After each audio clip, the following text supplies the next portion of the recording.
Bonjour everyone, I am Yann, your favorite friendly Frenchman, and welcome to this third episode of Exploring Parc Ciel Bleu. Before we go back into the park, I feel like I should tell the ones who are only joining us today that my intention with this series is to show you as many details in the park as possible and to tell you my inspiration behind them. Now that you've been brought up to speed, let's jump right in. Episode 3, Village Forestier. Last week, after the backstage tour, we said goodbye on the doorstep of Village Forestier. After building the little terrace on Café de la Forestière, I'd finally decided what I wanted to do with the park, or at least that the concept of it was going to be an eco park set in France, and the first building I've fully built myself in the game was this one, the lobby of the village. Keep in mind that Parc Ciel Bleu is a small park in France, so most people coming to the park would actually be locals from around Douai, my hometown. That's why the capacity of the hotel wasn't built for its success.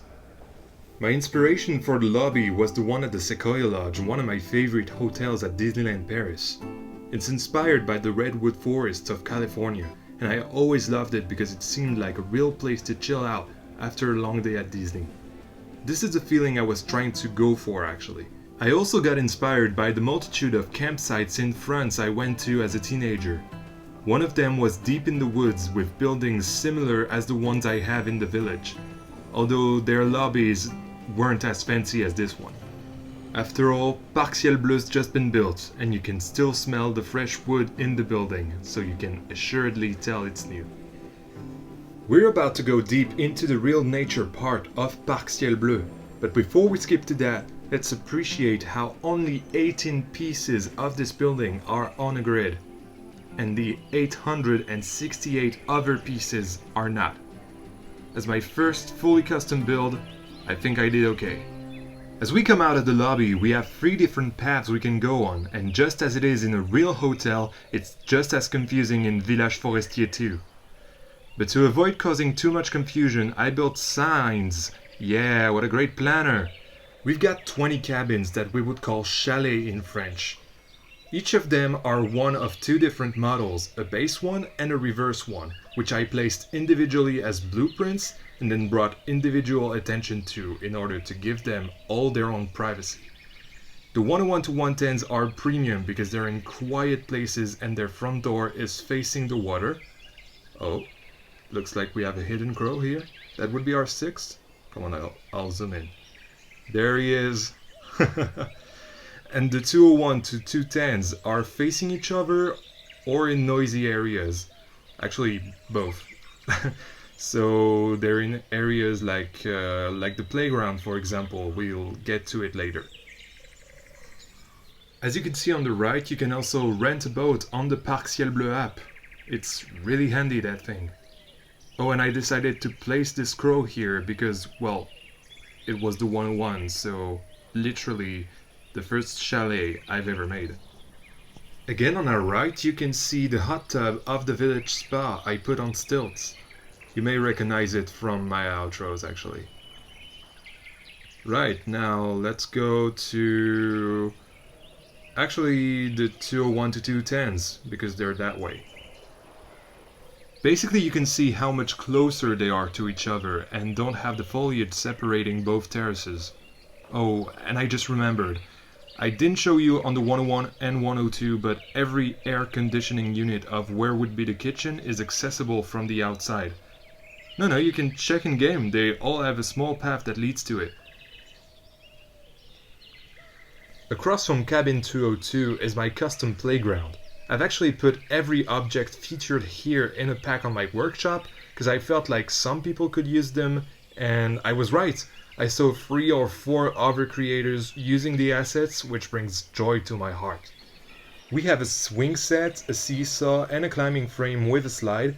It's really small and humble, but again, it was supposed to be a small park when the Yanko company offered their help to the owners. So they didn't plan anything big. And come on, there's a whole theme park next door, so you won't play here, would you?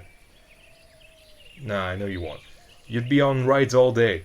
Get down from there, you big baby, you're gonna break the playground.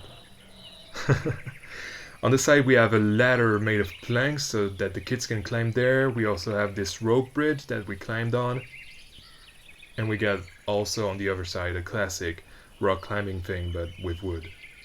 Now in front of us we have the village spa. Of course, while you're in the spa you want the kids to play at the playground. And if you go inside the building you'll see our 7th hidden crow trolling you with "This isn't the spa you were looking for," which is obviously a reference to Ben Kenobi saying "These are not the droids you're looking for" in Star Wars A New Hope. I love this reference, it's a really cool Easter egg. Continuing on, we have another Crossroads because it's a really confusing hotel, this Village Forestier. We won't go left though, we'll go right because I want you guys to have another great sight line of the park from behind the spa. And yep, here it is. You can see how every stilt has been placed in a circle, and you can see the Ferris wheel still dominating the skyline in the background. I think it's another really cool view that I love and that I've used for today's thumbnail actually. As you can see, we're still right in front of the river and in an area where there's not much guest flow because every point of interest is on the middle road. So we have the 1-0s going again, and we're actually on the main side where there are the 1-0s. I'm gonna tell you why in a minute, but yeah, first let me show you that in the distance we can see the other 1-0s and the entrance tunnel and the entrance bridge basically. We saw it like 2 weeks ago and time passes by so quickly. It's crazy. Here are 2 other aircon units on those buildings, but I may hear you ask, why aren't the 2-0s on the Riverside too? Because, well, technically they could have, but I knew this side of the park would be busy, the 2-0 side I mean, and noisy, whereas here it's just nature and birds chirping, and you can see almost nothing from the park and you're immersed into the village, and that's why they're premium and the other ones aren't as great. Now we're coming up on the little pier of one of the 2 boat rental places. Again, you can make a reservation and you'll get a QR code to go through the gate. And as I was just saying, you couldn't see anything from the park from the village. You can actually see Port de l'Ouest and the lift hill of Vendée Globe Experience. Here we have a couple untying the knot, about to go row their boat God knows where. and here we can see again Port de l'Ouest. But I was actually toying with the idea of doing the boat tour today, but we'll save it for when we'll be nearing the end of the season. So, coming back to Village Forestier, going through the gate, and voila! Right ahead of us we have the last 1-0, which is actually number 110, so it's not a 1-0, but you get what I mean. And here is, in my opinion, the crown jewel of Village Forestier. It's the gym. It's so great. But first, let's take a look at the last hidden crow for today. It's sitting on a branch of the only red maple in the park, and in my opinion it's one of the hardest to find because it looks like a leaf when you're just going past it. So yes, the village gym.